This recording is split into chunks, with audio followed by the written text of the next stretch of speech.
Né bien sûr aux États-Unis, le dragster jouit d'une réputation en béton armé au pays de l'oncle Sam. Il est vrai qu'à l'instar de la NASCAR sur circuit, c'est une fédération très puissante qui en gère les compétitions, la NHRA pour National Hot Rod Association. Si de nombreuses catégories existent, ce sont les Top Fuel et autres funny cars qui captent l'attention du public. Dans une Europe forcément plus conservatrice, le dragster éprouve plus de mal à faire son nid. Certes, la Fédération internationale de l'automobile organise une compétition européenne, notamment réservée aux fameux Top Fuel et funny cars. Mais dans l'ensemble, la popularité de la discipline reste limitée, à l'exception peut-être de certains pays nordiques et de l'ex-bloc de l'Est. Autre exemple à suivre, les Pays-Bas, dont les membres de la fédération DHRA assuraient à Chimay les délicates opérations de chronométrage. Et Chimay, parlons-en. Pour la première fois, la Belgique a accueilli une compétition de dragster baptisée King of Europe. L'initiative en revient à un Français œuvrant depuis l'Angleterre et qui a trouvé en la deuxième ligne droite du tracé chimassien un terrain de jeu parfait.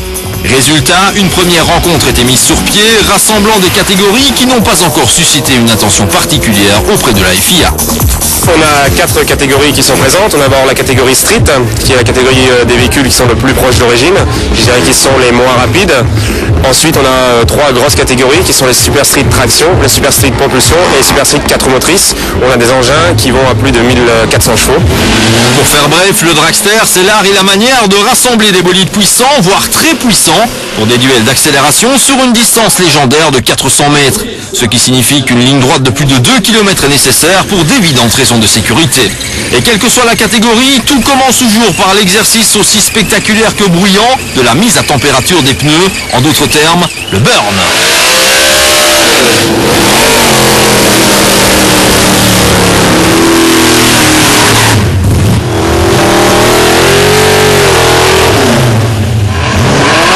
Dérivé directement du film Fast and Furious, la catégorie Street Legal rassemble des voitures assez proches de la série, mais dont les moteurs sont vitaminés pour atteindre une puissance de plus ou moins 400 chevaux. Avec en guise de référence à Chimay, la Nissan Sunny GT-R du Danois Kenneth Jensen, vainqueur du jour. Et comme un règlement s'est fait pour être interprété, voici la version street de l'allemand Thomas Brandes, un hot rod à l'américaine dont le châssis reste celui d'origine.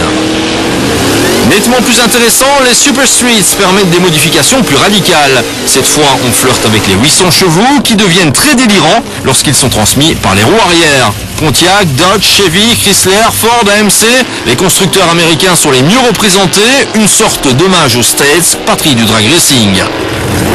Parmi l'impressionnant plateau de Chimay, Moteur a retenu quelques caisses typiques et originales, à commencer par ces minuscules Fiat 126 transformées en bombinettes, en fait des châssis tubulaires coiffés d'une caisse de Fiat, mais propulsés par des V8 Chevrolet de 500 chevaux. Avantage à Mark Skinner à la mi-distance et victoire pour Mark Skinner. Comble de l'efficacité, ce GMC engagé par le Suédois Robert Potorki. Son moteur, un V6 turbo dont la puissance dépasse les 800 chevaux, n'a pas rencontré d'adversaire à sa mesure dans la catégorie des 4 roues motrices. Pas nécessairement spectaculaire, mais très efficace. Nettement plus radical, voici la Willys Coupé à moteur V8 Chrysler de l'allemand Michael Vogt. Une véritable machine de guerre qui collectionne les runs gagnants au fil des week-ends. En provenance de Suède, Stefan Gustafsson propose cette Pontiac Le Mans à la puissance variable. Selon les desiderata de son pilote, elle peut passer le cap des 1000 chevaux. Ah oui, petite précision, le camion transporteur de cette merveille est tombé en panne dans la ville allemande de Brême et le pilote a rallié Chimay par la route au volant de son bolide. Toujours plus fort, beaucoup plus fort, voici une Audi Coupé S2 revue et corrigée par le Britannique John Sleeth. Le moteur est en fait un V8 Chevrolet qui développe désormais 1400 chevaux. Temps nécessaire pour parcourir les 400 mètres, 8 secondes 3. Vitesse maxi au bout du fameux quart de mile, le quarter mile, 373 km/h.